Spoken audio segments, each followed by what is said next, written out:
with me.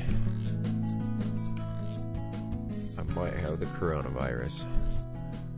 Let's give him a call and let's get through this shit.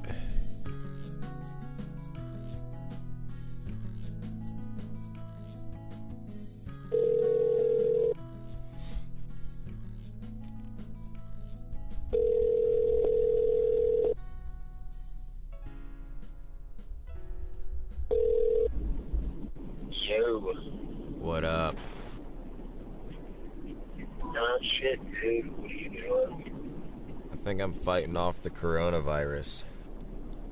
Fighting off the coronavirus, dude. It's making its gallant return, huh?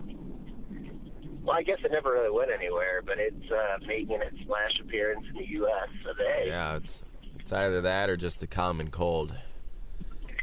Yeah, you know, I've been feeling a little under the weather today myself. I took a nap, which is pretty uncommon for me when I got home today. Yeah.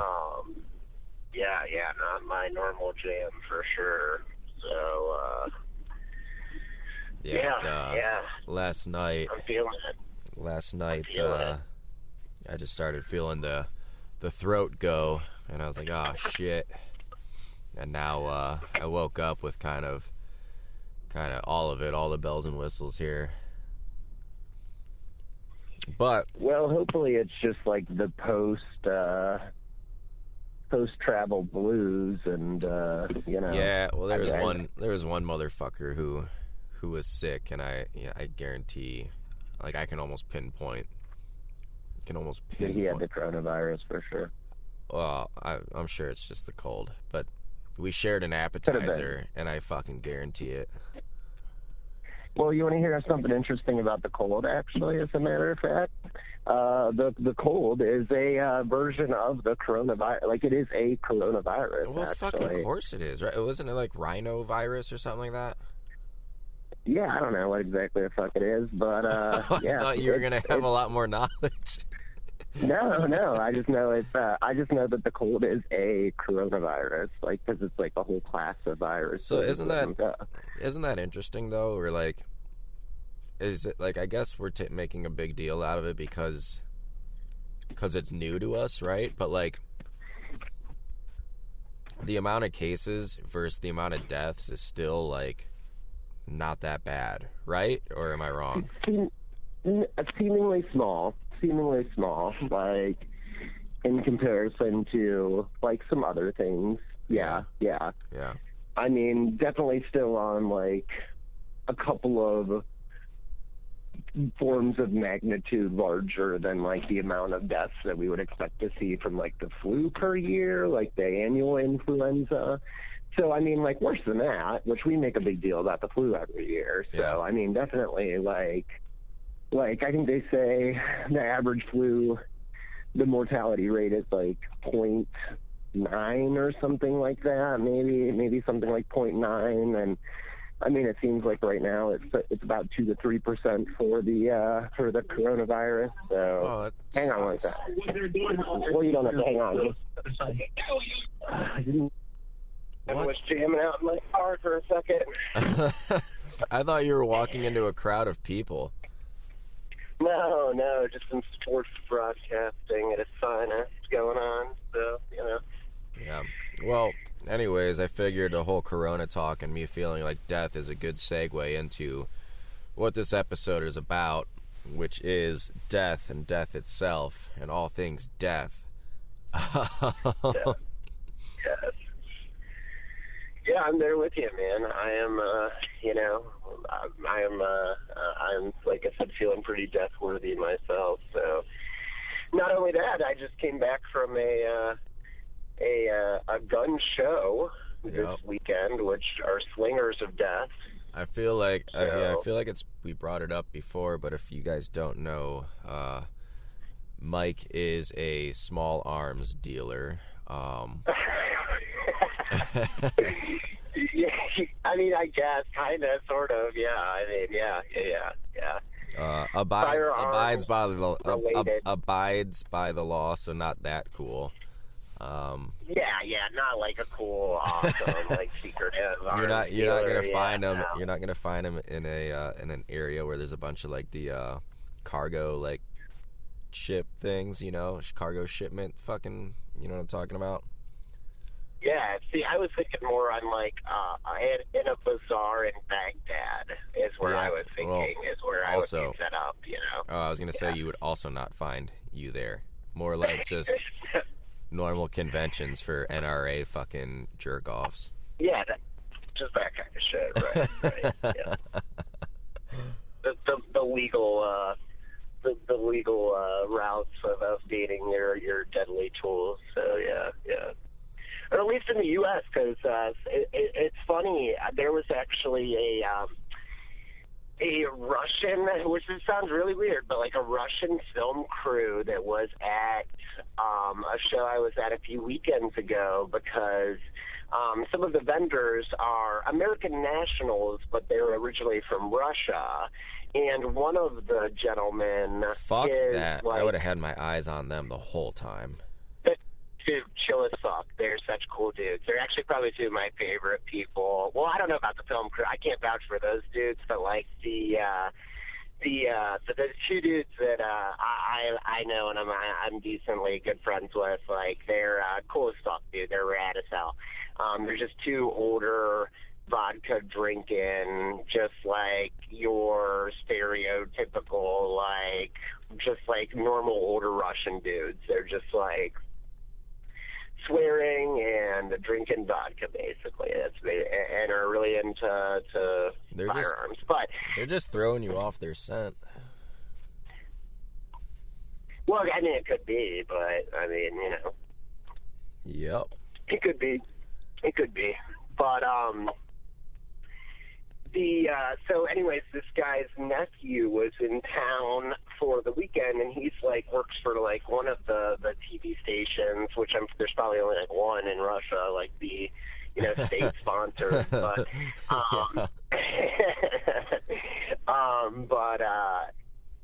and he was doing like like just kind of like filming him stuff, and like off camera he was like talking to us, and he was asking us questions. He's like okay, so where, and he's like, so because like there's always cops at these gun shows, like just like at the door, just to make sure like people aren't bringing in loaded firearms, because you'd think like if anywhere's okay to carry a loaded firearm, it would be at a gun show. Actually, absolutely not. Like that's a big no-no. Like you are not allowed to carry or like like have a loaded firearm at the gun show itself.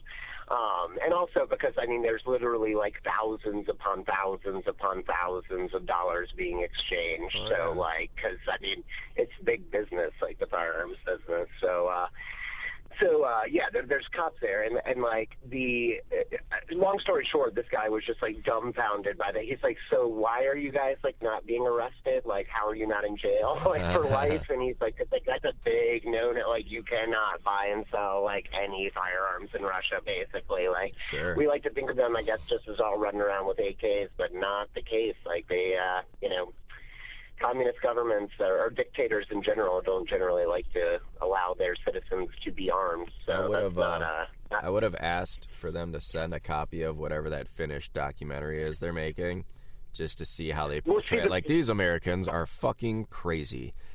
I want to too, just because in every scene, dude, I wasn't in any of them. Well, I mean, I was in every single one, but literally, like, I would just kind of like walk into the frame every time they were filming and just kind of like look over like my buddy's shoulder or like my buddy's shoulder from like 20 feet away, just like, and then like photo bombed every shot. I got no footage whatsoever that I was not photo bombing.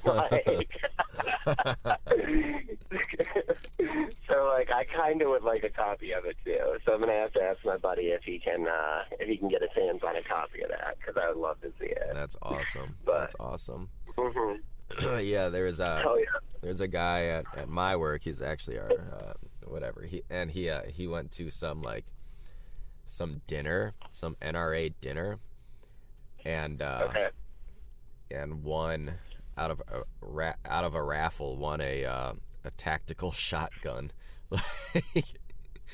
Ridiculous. Oh, and constantly this motherfucker tells the joke. He goes, over 500 guns there, not a single one went off by itself. Huh, nobody died. It's like, yeah, dude, we fucking get it. Like, no one's questioning you. We get it. Yeah, come on, man. We get it. Yeah. Yeah. No one's questioning you. Right. I don't know, like, I'm not a fan of the, like, obviously I'm like, you know, pro Second Amendment, but I'm not by any means one of those people that are like just total fucking idiot assholes about it either. We could probably honestly devote a whole fucking show to just gun-related things. Like, that's probably, I think that's the plan down the road for sure. Just gun control, I believe, is what that title will be. Oh, yeah, that'd be a good one. Yeah, for sure. So I'm sure we'll elaborate more on that. But I'm not, I don't know, man. I also think there's a difference between, you know, being smart as far as, like I hate the term common sense gun laws because, like, usually that implies some, like, shit that I don't agree with. But I don't know. There's also a difference between that and, like, do I think that there's any reason that you should open carry your AR-15 to Walmart just because you can? No, absolutely not. Like, you're asking for trouble. Probably like, there's no reason to do that. Yeah. There's no reason to do that whatsoever. Yeah, no. So I'm not one of those people by any means. But yeah. How about we dive into some death after talking about guns that don't kill people? Right. People kill people. People kill people. Just totally pivoting on what I said I wouldn't like fucking say. Yeah, death, dude. Anything on your repertoire this Well, I just wanted to talk about, you know,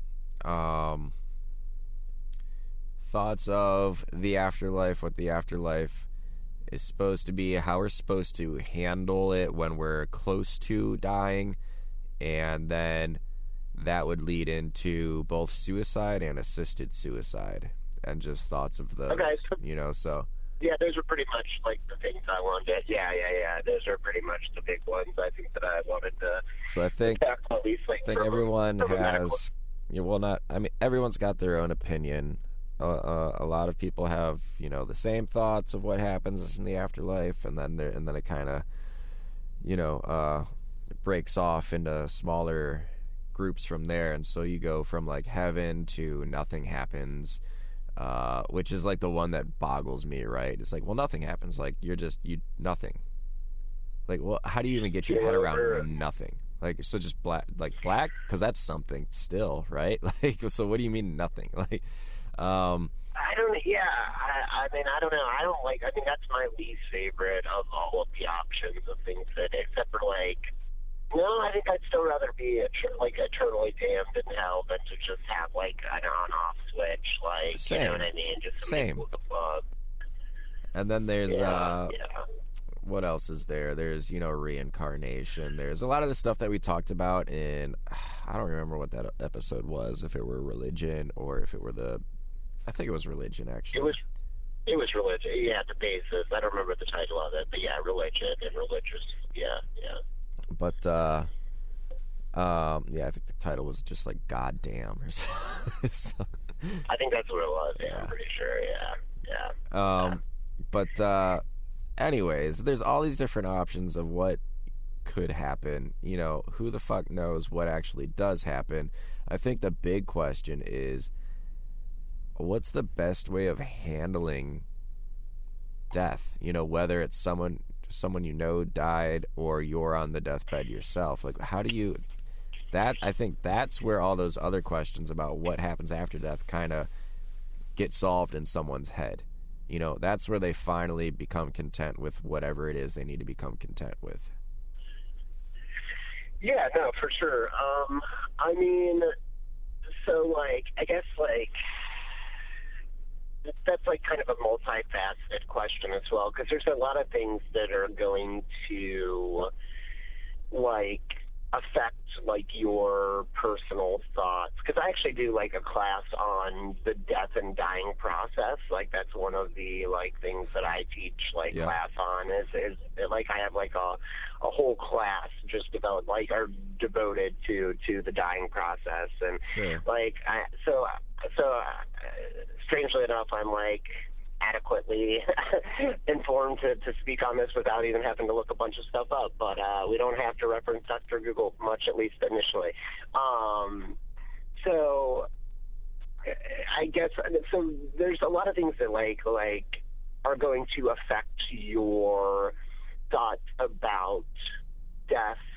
And that's going to be related to like obviously your religion, obviously also like your culture. Like I don't think we think how much like cultural like background like affects us. Like we're much less apt in like Western cultures to openly discuss death and dying than like Eastern cultures, for example. Like they speak about death and dying much more openly than like it's much more of a taboo in Western culture than it is Eastern culture, at least traditionally. That's changed a little bit in the last like 25 years or so, and I'll talk about why that is. But and then also like even like age can impact that as well. So there's a bunch of things that can kind of affect like your, and then also past experiences, which I don't think we talk about a lot either. Like, you know, if your only experience with death was on TV, you might have a radically different view of than someone who's worked in hospice for 20 years, who's seen a lot more real life death than you have, right? Like how it's depicted via the media. Or if you had your grandmother pass away from something like COPD, which like traditionally tends to be a much more like shitty, I don't want to say like shitty way to die, because obviously like dying sucks in general, but like traditionally like that's a much more difficult way to pass away than like, or to at least watch somebody pass away than what is that? What is COPD? What is that? It's like chronic obstructive pulmonary disease. It's like chronic, like bronchitis, chronic bronchitis, emphysema, stuff like that. But typically, like people dying of like respiratory issues is not the funnest to watch. Like that one's usually some of the more traumatic ways of watching someone. It's usually really slow, prolonged, gasping for breath for like hours on hours on hours, and it's just miserable. Yeah, it's really miserable. So, like, I mean, if you saw your grandmother pass away from that as opposed to, like, comfortably from cancer, you know what I mean? Like, not that that's comfortable, but I mean, like let's say they're comfortably medicated, they're comfortably, you know what I mean? Like, that's going to be a much different experience as well of, like, or, like, it impact your perception of death a lot differently than, you know, like, one compared to the others. So, yeah, I mean, there are quite a few things that impact that. Now, that being said, typically people go through. So there's this book wrote by this lady. Her name was Elizabeth Kubler-Ross, and she wrote, like, the book on death and dying. It's called Death and Dying. Like, it's pretty aptly named. And she has these, like, 5 stages of dying that most people go through most of these stages, not necessarily like in a sequenced order, but generally they go through them. You know, that like at least they'll make a brief stop on each one of these 5 stages of like death and dying. So like the first is denial. So and they're kind of similar to like the stages of grief. Yeah. So first denial, like usually the person isn't going to like accept the diagnosis. They're not going to believe that the doctor knows what they're talking about. There must have been some mistake with the, like, my lab's got mixed up with somebody else's. That's interesting to me because when the doctor tells me, like, dude, you're not dying, like you're fucking fine. That's where my stage of denial is, and like you're wrong. You're wrong, and I'm going to prove it. Like, I know I'm not, you asshole. Fuck you. But generally, like, yeah, people tend to not necessarily, at least immediately, accept the diagnosis. And then the next stage is anger. So they're angry. that this is happening to them, angry that it's not happening to somebody else. A lot of times, like, somebody more deserving, like, they'll say, I was a relatively good person, I went to church, I paid my taxes, donated to charity, there's serial killers walking around, child molesters walking around, like, why am I dying and why aren't they dying? You know what I mean? Like, that's kind of how that stage is defined as well. And then the next one would be bargaining. So trying to make some agreement for postponing death, either with, like, the doctors, like in the medical staff, or like a higher power if, like, religion is more of your thing. So, like, if you let me live, I will do X, Y, and Z, or I won't do X, Y, and Z anymore. I'll be, like, a better husband, a better father, a better yada, yada, yada. And that would be more so bargaining with God. How do you bargain with the doctor? Just money? Like, if you find, like, some way of curing me, I will do this, this, and this, or, like, I will do, you know what I mean, like, okay, whatever kind of treatment you need, if you can find some way, like unreasonable requests is usually how we, like the term we use is, like, unreasonable requests, like, they're just making, like, very unreasonable requests for us to be, like, things that we don't have power over, you know what I mean? Like, if it was that easy, we would have just cured it, you know what I mean? Like, it's not, unfortunately, sometimes it's just not that easy. And then depression, which is, like, the realization that, like, death is unavoidable, like, that usually this is a result of, like, starting to physically feel more ill, starting to see, like, signs in your body of it, like, starting to diminish, and organ failures and things like that, like, where you're starting to, like, because a lot of times when somebody's diagnosed, especially with, like, we'll just use, like, as an example, cancer, like, like, you might not right off the rip, it might have just been like, I went to the doctor because I had a pain in my side and they're saying I have cancer. And, for the first 3-6 months, a year, you're not going to notice any difference. But then usually pretty precipitously, you'll see a change where you start to lose a lot of weight and not be able to keep things down, depending on, obviously, like, what kind of cancer it is, what your treatment is that you're going for, that kind of thing. But so depression is that, like, realization that they're they're getting sicker, that this is, they're not going to be able to wiggle out of this.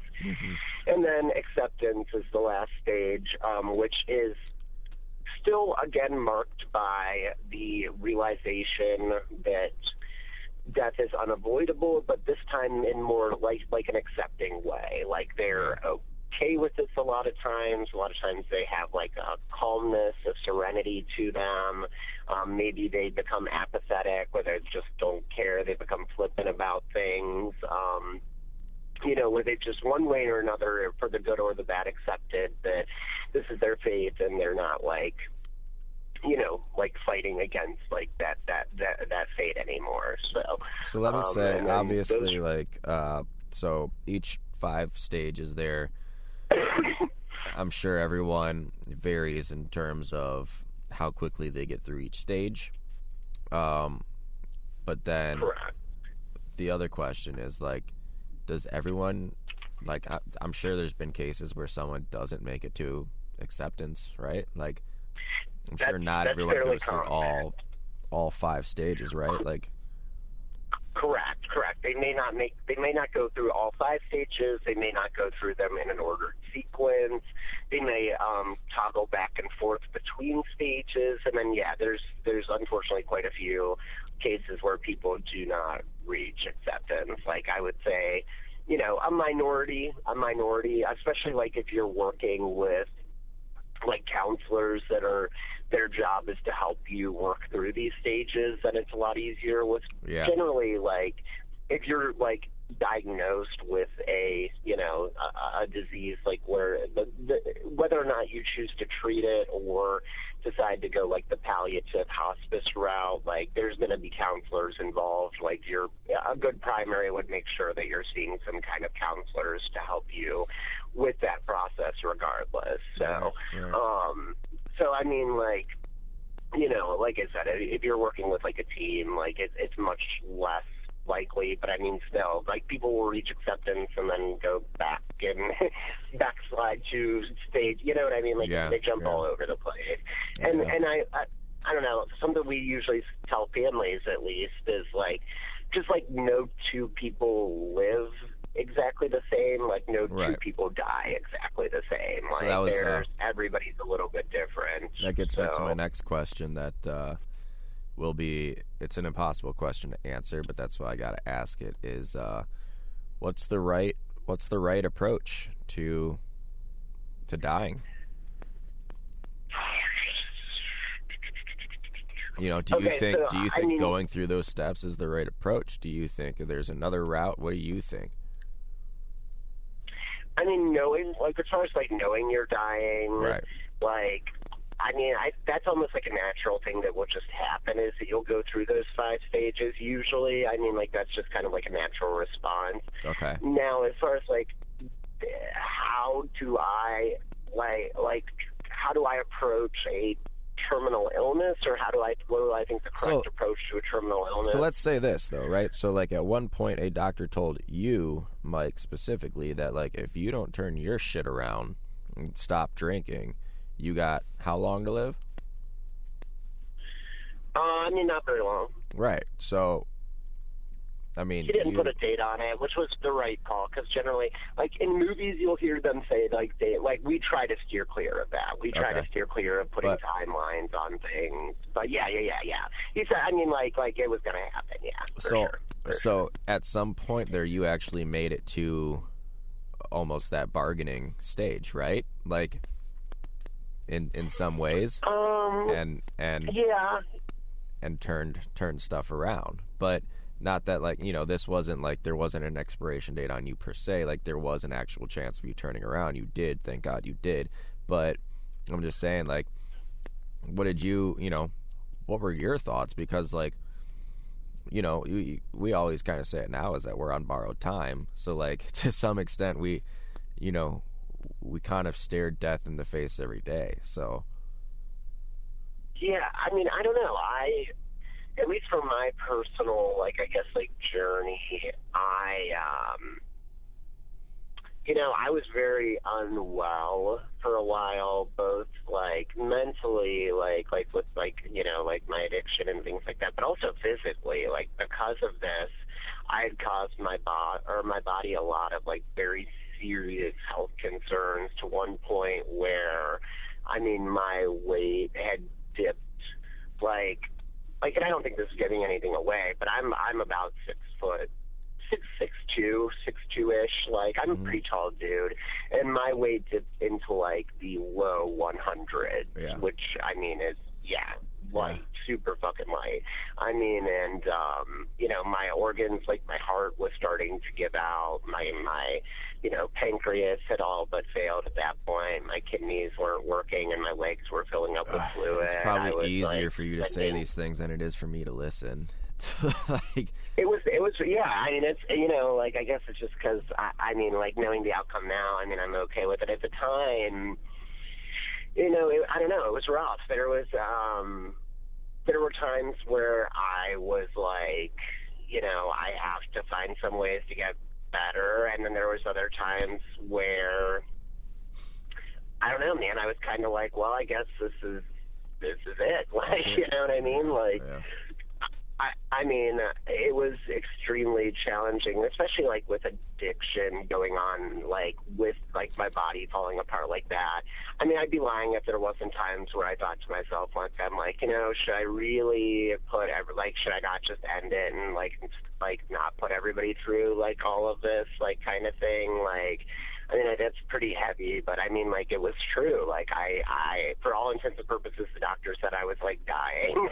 Like, you know what I mean? Like, I was not getting any better, and I was not, you know, the last thing you want to tell an addict is they can't use anymore. Right, so, like, you know what I like? I mean, like, I would have, at that point, at least there were times in my mind where I was like, I'd rather die than stop using. You know what I mean? Like, I don't want to die, like, in a painful way. So, like, I don't know, man. And I mean, like, that hurts me to think about, like, now that, like, Yeah. I had, like, those moments of weakness. But, like, I mean, I don't know. I don't know that it was avoidable considering the circumstances either. Like, that I didn't at least have those moments of thinking, like, you know, maybe it would just be better off for everyone. Like, I don't want to put through, like, I'd already put my family through so much. Like, what did I want to put them through another 3, 6 months, year of this? You know what I mean? Like, it felt like it was more harm than good sometimes for my family's sake. Yeah. So, Yeah. I mean, ultimately that was just being extremely selfish. That was a very selfish way of thinking. Like, in hindsight, I can say that. But at the time, I thought I was, you know what I mean? Like, those were more valiant ideas, I guess, than now looking back at it, that they just seemed very selfish of me because I just didn't want to try. Not that I didn't want to try hard enough. That's just that I didn't want to keep trying. You know, I was just, you know. Right. But I mean, I don't know. That's kind of my. But I don't know. I mean, ultimately, at the end of the day, I wish I had a good. And I think I said this on the very first episode. Like, I wish I had a good, you know, way of explaining, like, what clicked in my mind, where things just kind of, like, turned around for me one day and I got clean. But, like, there wasn't, like, this, like, one day or defining fact or just this one, like, incident. It's just like I, you know, just started. I just, like, stopped drinking and just made myself do it. Like, I can't even, like a lot of people remember, like, the day they took their last drink. Like, I honestly don't even remember that day. Like, it was just, you know what I mean? It wasn't like a, well, I'm going to put, like, go cold turkey through the pack of cigarettes, through, you know, in the trash, like how some people have, or something like that, where they flushed the last bit of booze down the toilet. Like, it wasn't anything dramatic like that. It was just like, yeah, no, I don't want to do this anymore. You know what I mean? Like, this is just getting old, and I'm tired of, you know, feeling like shit, and I obviously don't want to die. So yeah. That's, I mean, when it comes to alcohol, that's what kind of did it for me. I mean, I don't get me wrong, I still drink here and there, but I'm at that point where I just know, like, okay, if I have one more, tomorrow's done. And I just have that. I have that limiter in my body now, like, where it's just like that's. We redlined it for so long that our bodies now are just like, hey, bro, like, I got just enough to get you to the next gas station. Let's not do it. That's it. Yeah. Right. No. So, I mean, like, I don't know. Like, I guess that was kind of like my closest brush with death and, like, my personal, because usually, like, I guess when you hear about people having, like, a brush with death, it's very, like, quick. Like, you know, they get into a car accident and they just happen to, like, I had to see this long, drawn-out, like, train wreck of, you know, that's kind of coming down the pike, which, you know, luckily, like, it was a blessing in disguise because it gave me the opportunity to, like, do what I needed to do to get better. And, I mean, not to take, like, full credit, because I had, like, some awesome doctors and really awesome medical team that I was working with that, like, was able to, you know, give me the support and just, like, do what they needed to do and fix up my body, considering how much I fucked it up. Like, I, you know, if it wasn't for the sake of anonymity, I honestly would plug my doctor's name, like, my primary, because he's, like, the greatest guy in the entire world, and he was, like, so patient and so awesome, and, like, fully say he saved my life. Like, I give him that credit all the time. Like, yeah, amazing guy. But yeah, so I mean, like, I don't know that I ever could have done it by myself by any means, but, and I mean, obviously, like, in support of my family and friends and stuff too, but I mean, you know, it sounds shitty, but that'll only take you so far on that route, you know, like that route. You know, obviously they were a huge help, but ultimately, you know, like we talked about before, it's kind of deciding for yourself that you want to make that change. Nobody else can make that decision for you. So, but. So let's go back to, so that's, like, obviously one scenario where, like, you had a choice that you can make, where someone with a life-ending, you know, cancer can't make that decision, and now they have to go through those steps per se, right? Right. Right. What do you think the right approach is? So, I And I mean, like you said, it's going to be different for each person. Like, and I mean, ultimately, you know, so what the correct answer is that, like, each person has to make that choice for themselves and do what they think is best for themselves. Right now, what I think is the correct answer from my personal experience in the field is, so like if I were allowed to recommend to people what I would recommend to people. This is what I want. And I mean, I don't know, because it's still tough though, because like, if you were to tell, you know, if I were to have a patient that I had to tell that they have a 50-50 chance of, if they seek treatment, that they could, their cancer could go into remission, I would 100% say take the treatment route. Right. But if I were to have somebody where it's like, you know, you already have stage 4 pancreatic cancer, and literally the possibility is like maybe 5 to 10% that it could go into remission with treatment, I would 100% recommend the hospice route, just because I've worked with hospice previously. They're, you know, nothing if not saints, like at least most hospice organizations, and I've got to see, or I guess I've had to see, I wouldn't say God. I don't know, sometimes I would say God, because sometimes there is something, like, in a weird way, kind of beautiful about somebody passing away, like, in a dignified, like way where they're comfortable.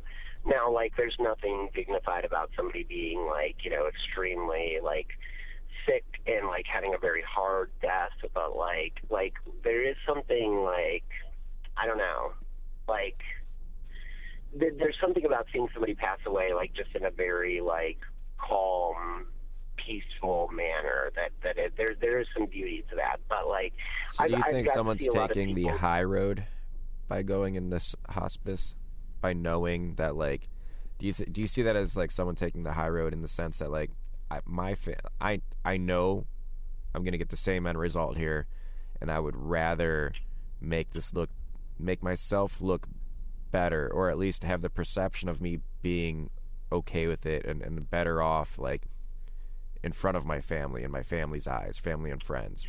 Does that make sense? Like, rather than... I don't even know that it's so much as it's that, because a lot of times, honestly, people are kind of looked at, unfortunately, they're kind of looked at as, like, I wouldn't say like cowards, but they just weren't tough enough to, like, seek treatment. Like, they weren't willing to fight it, is what I hear a lot of times. Like, no, that's not people necessarily in hospice. The case. Like, this person, no, I mean, just like people, like their family members a lot of times will say, like, you know, like if somebody chooses hospice, like, let's say, so like, yeah, I think we're saying the same thing here. Is like, I'm saying, do you feel that the actual higher road is to do hospice for the reasons that I said, when I think the general public, like, general perception is that you gave up? I mean, yes, and also I wouldn't even say most importantly because of that reason, though, because of the fact that, like, you are going to be so much more comfortable, and and hospice does a lot more than just, like, which I guess, like, we should give, like, let me give, like, a little brief, like, just, like, definition, because I'm pretty sure most people are familiar with what hospice is, but, like, basically, like, the idea of a hospice organization is like, they treat, or their goal is symptom management for terminally ill patients, like chronically ill patients. And that might not even mean somebody who's, like, actively dying. Like, I've had patients who have been on hospice for 2, 3, 5, 7 years before. I've had people who got kicked off of hospice because, like, in order for it to be paid for, like, you have to be declining still to some extent, like, 'cause it has to be a chronic progressive disease. So if you're not progressing, like, a lot of insurance companies won't pay for hospice. So I've even had people, like, that have been doing so well they haven't qualified for hospice anymore. So I think that one of the big stigmas with hospice is that it's just people who are actively dying, which that's not the case. That was a question I was going to have is there, and I didn't know if it was a stupid question or not, I was going to ask it anyways, but is there stories where someone goes into hospice and actually gets eventually released and they're doing fine? Yeah, absolutely. Yeah, we see that. I wouldn't say like often, but like it's not infrequent. It's not infrequent. Like it does cool. happen for sure. Yeah, and it's just a different approach. Like, you know, you can either choose, like when you're diagnosed with a chronic illness, you can say, like, I want to do everything I can to fight this illness. Like, so I'm going to go and I'm going to see, like, we'll use cancer again, where I'm going to go see an oncologist and I'm going to get, radiation treatments. I'm going to do chemotherapy. And I'm going to do everything that I can to, fight off of this disease that I'm facing, as opposed to hospices, like, or palliative care in general, is just like saying, like, basically, like, I'm okay with the hand that I'm dealt. Like, I've lived a good life. Like, this is okay that this is happening. And I kind of just want to take the more natural route. Like, just let things, like, naturally take their course as they would. Yeah.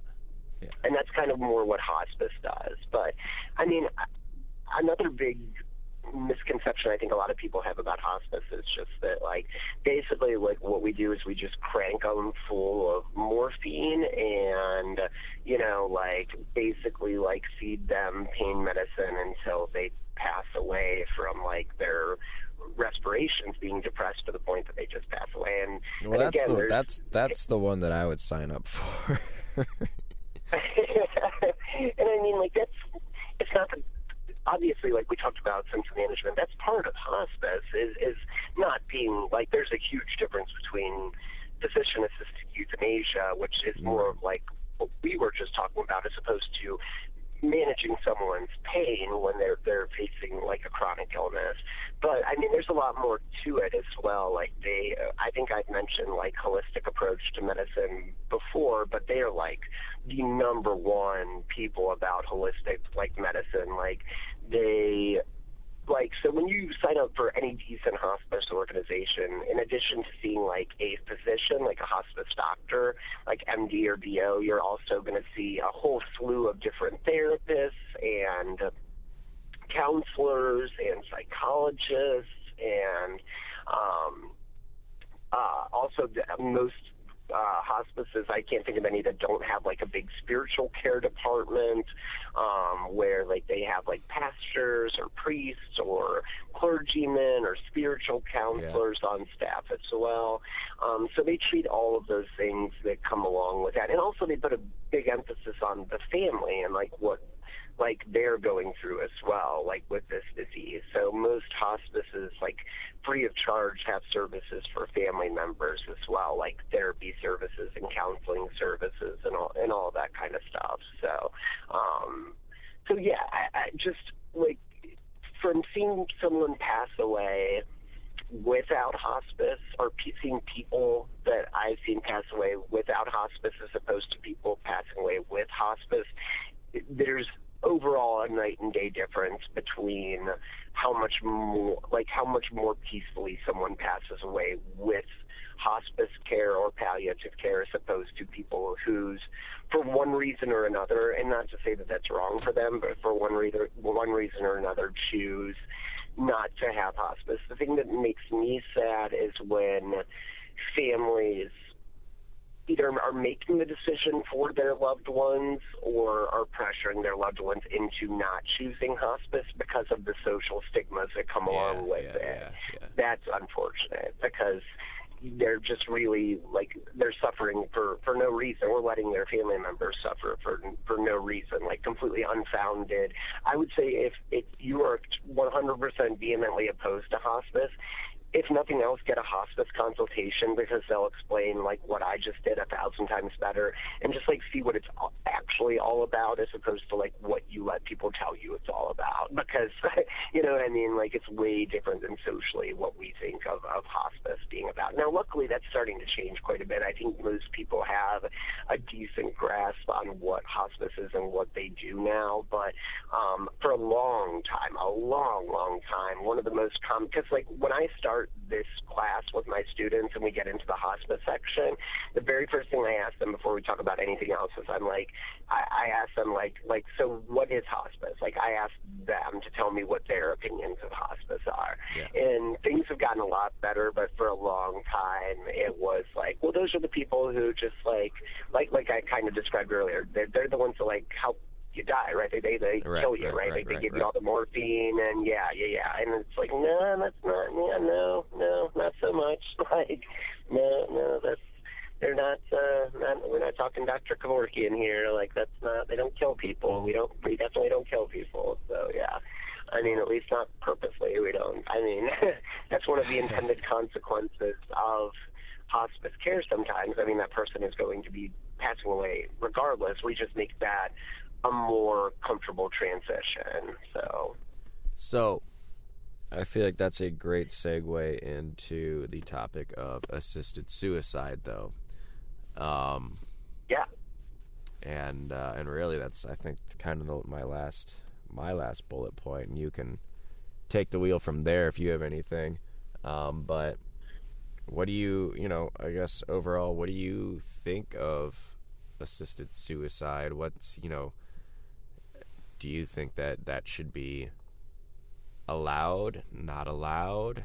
And yeah, I think that's about it. So, I don't know. This one's kind of a tricky one, because I would say as a healthcare professional, I would say, should people have that option? Yes. I do believe that, like a lot of states have programs where they call them like death with dignity programs, like where, they can kind of choose to die on their own terms. Should that be an option? Yes. Now, I will say that's a very, very, very slippery slope that we have to be very, very vigilant about as the people who are like blazing the groundwork for these programs, because I see a lot of possible problems with assisted suicide programs. And a perfect, couldn't be a better textbook example of like how that can go wrong is like Dr. Kevorkian. Like, a lot of people unfortunately still see him kind of in the field, or people who support physician-assisted suicide, as like this trailblazer. And I will be the unpopular one that says this. I mean, he easily set back that field by 20, 30 years. So explain his shenanigans. Explain what you mean on that. So, like a quick roundup of like who he is, what he did. Okay.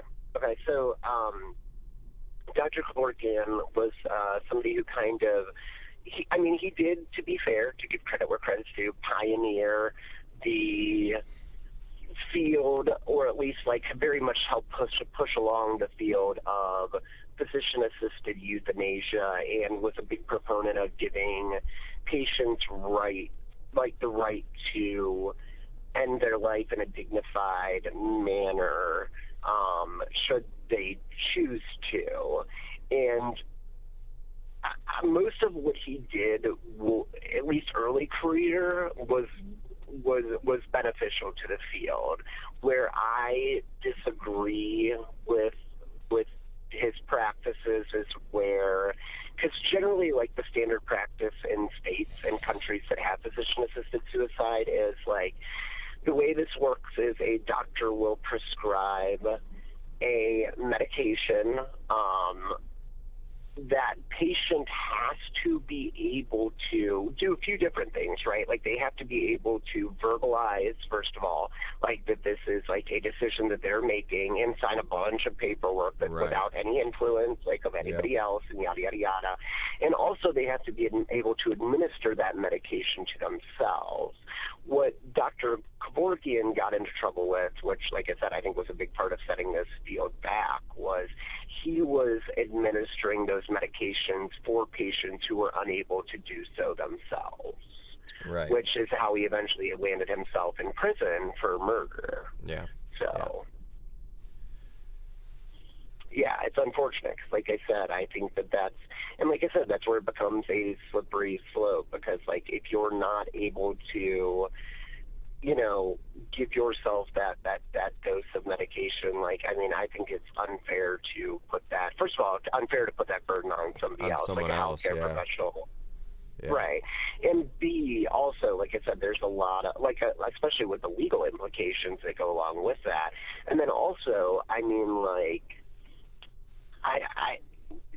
there were some patients where, like, verbally they were not able to, at the point where he gave medication. Like, earlier in their disease, they had, like, requested his services, but at the time where he administered the medications, were not able to, at least in my understanding, verbally give, like, the okay, like, which, I mean, like, again, that's kind of where, like, if you can't speak for yourself, let alone administer your own medication, like, there's just a whole wide door open for people abusing that to take place. And I think another thing also that really needs to be looked at is, like, these are people, which is also always another criteria, is usually this is a very select group of diagnoses that you have to have in order to even qualify for these, like for the service, like in the states that have them. Which,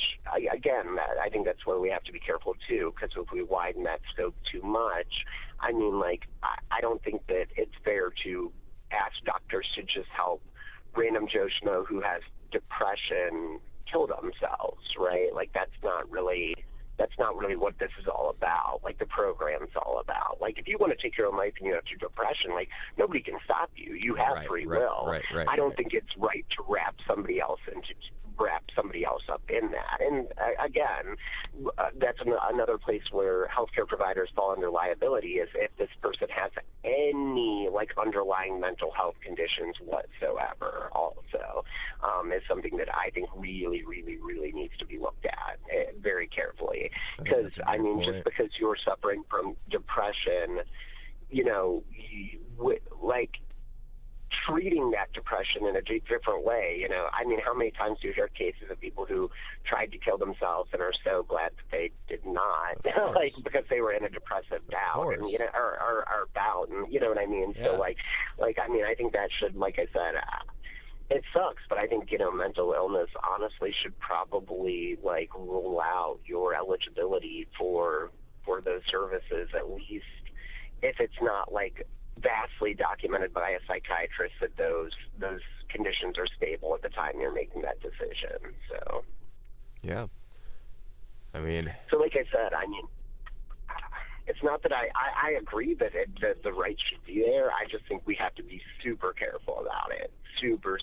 And then I've also heard interesting arguments about insurance companies as well. Like, what would stop insurance companies from pushing people towards going that route, as opposed to, like, them, so they would have to cover a medication one time, as opposed to have to cover a medication, like a chemotherapy medication, for the next 6 months, a year, 3 years. You know what I mean? Yeah. Like, so I just think we have to be really careful about that. Yeah. Like, yeah. What are your thoughts? I mean, a lot of the same there. I think you touched on things that I haven't even thought of about insurance and someone's, you know, past depressive states. Those are huge parts that would play a big factor into it, I think. And then aside from that, yeah, I agree that it should be allowed, but obviously, like, just fuck tons of rules and regulations on it, I think is the only way that you can make that happen. Because I don't know, I just feel like where I get stuck is, like, if you are still able-bodied to go, like, I feel like anyone, like, I don't understand, like, why you could probably go do it yourself without a doctor's assistance, right? I mean, I suppose you could. I suppose not everyone is able to go find the drugs themselves if they wanted to go a nice, easy way. I guess that makes sense. Yeah. That would be the only thing that would be difficult about it, is because I think they give, like, mostly Seconal, like, which is a barbiturate, is a drug they prescribe, which is, barbiturates nowadays are pretty rarely prescribed. And even previously, I guess you could say, like, I mean, opiates were easy enough to get back in the day, but nowadays, I mean, those are even more difficult to come. You know what I mean? Like, with the opioid addiction. What was it called? Barbiturates are what they use now. I think bless you.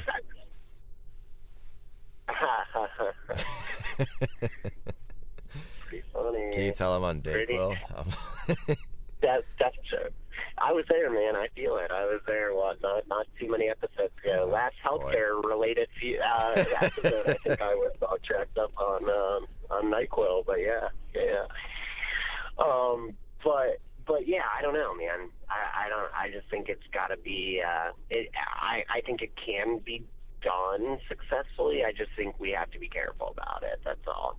And like I said, I don't think we should deny that right to patients who are, because I mean, right now the other best ditch option they have is hospice. But I mean, still, you're waiting out to die naturally. I mean, like, are you going to be more comfortable? Yes. Is it still going to be pleasant? No. Like, you know what I mean? It doesn't, like, it's still not a pleasant experience. Not that, I mean, I'm sure taking that, you know, medication, like, to kill yourself is pleasant per se, but I mean, at least you're not going through another 6 months of pain and agony or whatever it may be, where you're treating it the best you can with morphine and, you know what I mean, like your anxiety with Ativan and stuff like that. I mean, so I think that option should be there. I just think we got to be super, super careful about it. There's a comedian named Doug Stanhope who has a joke that he had to get cleared by the government. He explains it better before he starts the joke, because it's not actually a joke, it's real life, where he was there when his mom killed herself. The doctor gave her, like, more than enough pills, and Doug Stanhope and his I think it was one brother, one sister, were all there, and mom took pills, and they all just kind of waited it out. And mom, you know, you could tell where he gets his funny stuff from, because mom would, like, pretend to doze off and then pop back. and then whenever they did see her start to, like, zone out, they fucked with her, saying, like, "No, mom, they just found a cure, come back." Like, stupid shit, like just ridiculous shit. And he goes, and by the end of it, he goes, "That's not even the part that I needed to get cleared by the government. The part that I needed to get cleared was after she died, I had a ton of new gifts that started coming to my house that were bought and paid for from her credit card." So he took his mom's credit card and maxed her shit out. Now, if I'm getting this story wrong in a little bit, fine, call me out.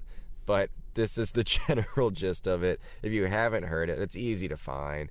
It's he also has a book, Doug Stanhope's Digging Up Mother, and you could find the joke on I believe it was his most recent stand-up special. If not, it's easy to Google and find. Worth it. It's funny.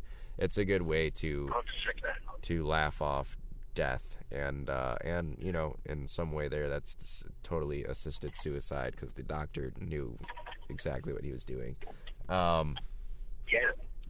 Do you have anything else to add, or? I mean, not The only other thing I just wanted to bring up is that the funeral home business is a racket. I just want to throw that out there. I was gonna actually end by saying that the funeral home business is always gonna be booming. That's Yep, they're just such a racket, dude. It pisses me off. I think they take advantage of people's grief, and I think that's disgusting. But yeah, what are you gonna do? I mean, pay it, dude. You got to pay the piper, I guess. Yeah. You know, unless you want to put your loved one in a cardboard box. I want everyone to reach out to us, whether it's on Twitter at SYWSOL pod. Yeah. Or is it? No, it's just at SYWSOL, or email us at SYWSOLpod@gmail.com. Let us know, would you rather be buried or burnt up? Or just, like, tossed to the side and you just fucking, like, erode somewhere. It's probably not anyone's choice. You know what I'm doing? You know what I'm doing, right? Can I guess? I bet that you would want to have your body, like, on drawstrings, right? And then, like, just a big like party. A big party. Like, you come down on a zip line. I mean, that almost sounds better than mine. I was going to say I'm going to flex our NASA connections and get launched up into space, dude. That's what I'm trying to get done. That is a good one. Yeah. That is a good one. Yeah. Because I'm quite claustrophobic, so I don't want to be stuck in a box, but I also don't want to, like, the idea of being burned doesn't sound appealing either. So do you want your whole body shot up into space? Like, not even, like, your ashes, just your whole body? Yeah, my whole body, dude. And I figure, like, maybe, just maybe, you know, one of two things will either be one of two things will happen. Either, like, they'll fuck it up and I'll, like, re-enter Earth's orbit just burn and, to like, coming down as a meteorite, dude, which sounds great. Or I'll like just float off into the abyss and, like, maybe land on, like, an alien planet. See, that's and, what like, I see as one day. prophecy. Yeah, like I think then they, like, unthaw you and, like, rejuvenate you, and you wake up and you're like, oh, what the fuck? Yes, exactly, dude. And they're like, the great white hairless ape has arrived finally. You would be like, I cannot even fucking believe this happened. Dude, I'd be so pumped, dude. I would embrace it wholeheartedly, dude. I'd be like, yeah, you're right, I am your god. So. They would probably just kill you, like, and torture you immediately. It wouldn't take long for them to be like, all right, we're done with this. Like, this was great and all, but what's that atheism? Yeah. That atheism thing that you were mentioning earlier? What was that? Time to go into nothingness here. Right. On second thought, that religion was baloney. So get off this guy and call it a day. Well, that was short and sweet. Yeah, I think that's a good way to end it. And again, everyone, please hit the follow button on our Twitter. Find us there at SYWSOL.